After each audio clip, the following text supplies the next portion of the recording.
So for our day 5 exercise, main exercise, this is probably going to be a piece of equipment that most of you will have at home. You're going to need a box of some sort, okay? It doesn't have to be a cardboard box, it just needs to be a box that fits your dog's size. So if you've got, probably see it, if you've got a crate bed, dog bed like, it's full of toys, but a bed like this made out of wood, that would work just as well. It's slightly too high for Ripley, but it would probably work for Merlin, but we're going to use a box. So this is just an Amazon box with the edges folded inwards.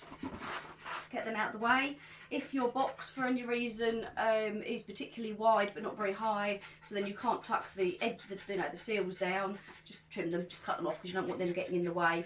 But then you end up with a nice area that's flat in there. You can, if you want to, add a blanket or something in there. This is a nice blanket, is it? For your dogs to walk on, that's entirely fine, especially if you've got little dogs like I have.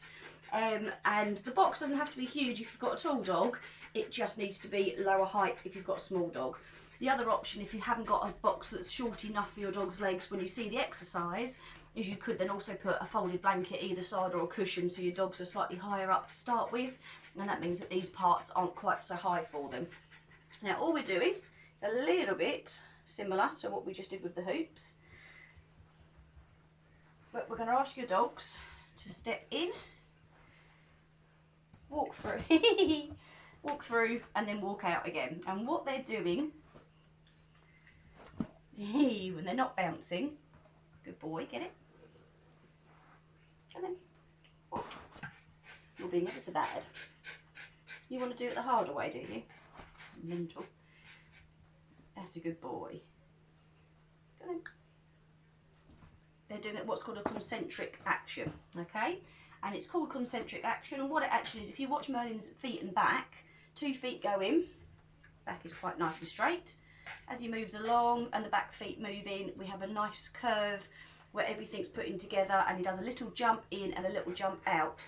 So he's actually doing a land and a takeoff, very, very quick succession, a little bit like if you were bouncing on a trampoline, okay? Which I could have done that, but not everyone's got a trampoline, so I went with a box. So he's going in and out quite quickly. So it's not the same as jumping up and down the spot exactly, but it's a little bit like a fly ball. If you've seen the dog fly ball jumping, where they go land and take off again. There's no steps in between, okay? So that's quite a nice action for dogs to be doing, but not from a great height, so you don't want it from too high up. There you go, sweet pea. So, the way up Merlin's doing it now, which he was preferring to do it for some reason, is the harder way, because he hasn't got as much space going across as he would do going lengthways to sort his legs out, but that's the way he wants to do it, so who am I to argue with a terrier? Good boy. Him. That's it, good boy. And then it's much harder to do it that way around. Good boy. Isn't it? So that's all I want you to do for this exercise, and again, as before, 5 or 6 repetitions of that one. You can then stop, do a different exercise, come back to it if you want to, or leave it on there. Yes, I know, your beard's gone weird. You need a box that is the right height for your dogs. I mean, you can just cut one down if it's too tall. It doesn't have to be a cardboard box, it's anything that looks like a box. It could be a drawer of some sort, anything like that really. Something inside if you want to, particularly if it's something that's got a slippery base, so put something to stop them from slipping or to raise it up a little bit. So Merlin probably didn't need the blanket, but Ripley, certainly that will help her with her little legs. And you want the dogs to walk through. Now a little bit of a bounce from the back legs is okay, but ideally you don't want them just jumping over it, because that's going to defeat the point. You want them, can you come over here please, to step in and step out. So back feet at some point, you've almost got everything in at the same time, okay? So have a little go at that for me. Again, ask any questions if you're not too sure at all, and we shall look at your cool down for your next one.